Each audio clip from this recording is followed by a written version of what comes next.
The big idea behind the Africa Standby Force is to show a continent united in preventing and acting against conflict. Well, it's come a long way since 1997, since it was first put on the table. After several postponements regarding its establishment, today the continent celebrates some progress.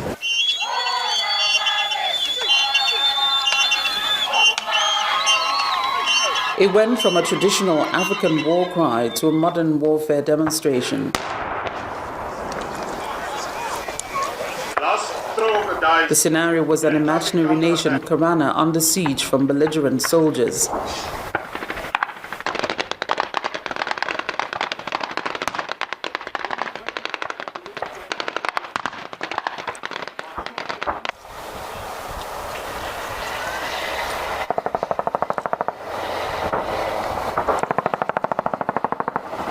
The integrated deployment and bombardment saw the African Standby Force triumph.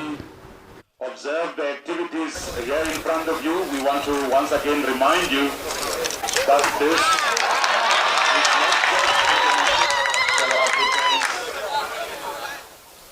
this exercise demonstrates that Africa is serious about peace and that the continent is also serious about investing in peace. The African Standby Force is supposed to be 25,000 men strong, requires about $1 billion to become functional, and expectedly deployable within 14 days as against 9 months in more global operations.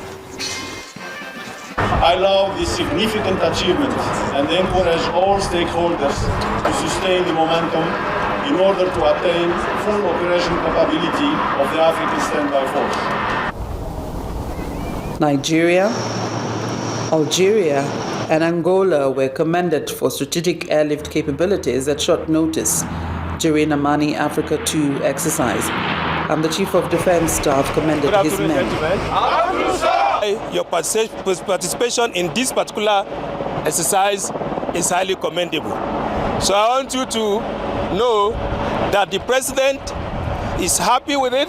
What must also be noted is that the exercise director of this exercise is a Nigerian, a retired general, Major General Ilya. So that also should be noted in this kind of exercise, that Nigeria is committed to peace, stability, and security of our continent.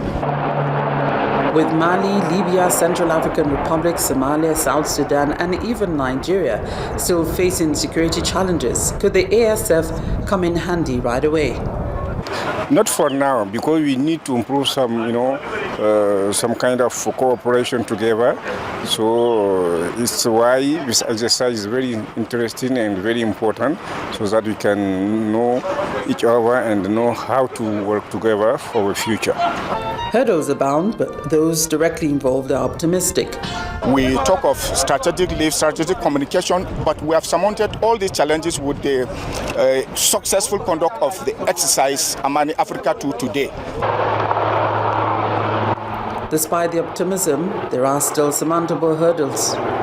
These, of course, include a more predictable source of funding, especially from within the continent, more continental buy-in or political will, more sufficient airlift capabilities, as well as better coordination.